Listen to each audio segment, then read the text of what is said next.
There's a quiet pattern hiding in plain sight. The smarter someone becomes, the smaller their circle tends to get. And no one really talks about why. It's not because they think they're better. It's something much stranger than that. Something most people never notice until it happens to them.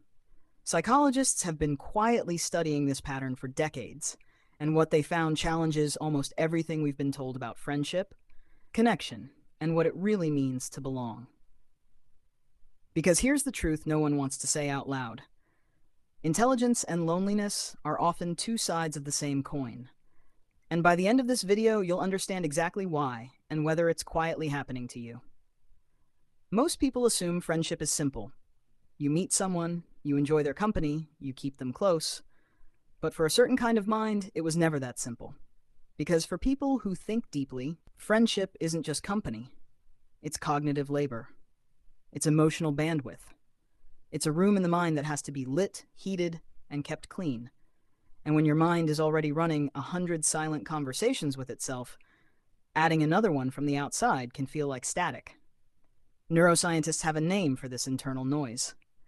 They call it the default mode network, the part of your brain that lights up the moment you stop paying attention to the world outside.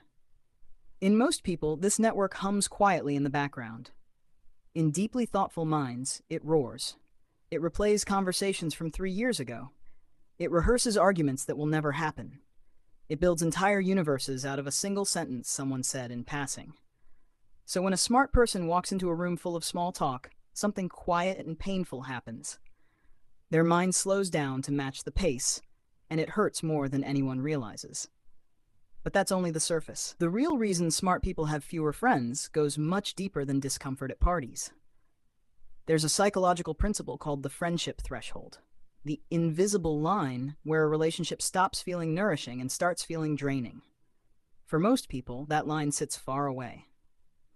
They can tolerate hours of surface conversation without feeling depleted. For deeper thinkers, that line is drawn in tighter, closer, quieter. It's not arrogance. It's not avoidance. It's simply that their nervous system was built with a smaller emotional room, one that fills up faster.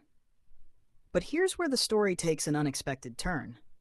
Because psychologists discovered something even stranger about intelligent minds. A study on life satisfaction found that most people report feeling happier when they spend more time socializing with friends. But for people with higher cognitive ability, the pattern reversed. The more they socialized, the less satisfied they felt. The more time they spent alone with their thoughts, the more content they became. It sounds counterintuitive, it sounds almost sad, but it points to something ancient hiding inside the human brain. For thousands of years, humans survived by staying close to the tribe. Loneliness was a death sentence. Connection was oxygen. But somewhere along the way, a different kind of mind emerged, one that could solve problems alone. One that found its safety not in the group, but in its own thoughts. And that mind, evolutionary psychologists believe, is the one many intelligent people still carry today. A mind that finds noise where others find comfort. A mind that finds comfort where others find silence. But there's another layer to this, and it's the one that hurts the most. Deep thinkers don't just want conversation. They want resonance. They want to say something true and see it land in another person's eyes. And when that resonance doesn't come, when their words bounce off politeness instead of understanding, a small, quiet grief begins to grow inside them.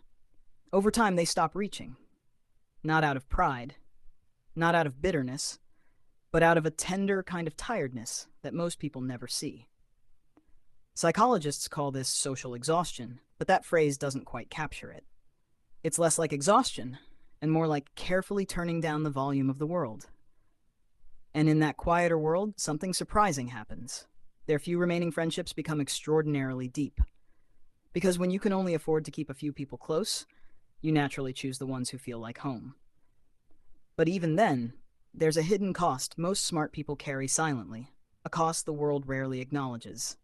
They spend enormous energy translating themselves, softening their thoughts, simplifying their sentences, making sure they don't sound like they're showing off or thinking too much or feeling too deeply. It's a quiet form of self-editing. And after enough years of it, Many stop trying to be understood at all. But that's still not the deepest part of the story.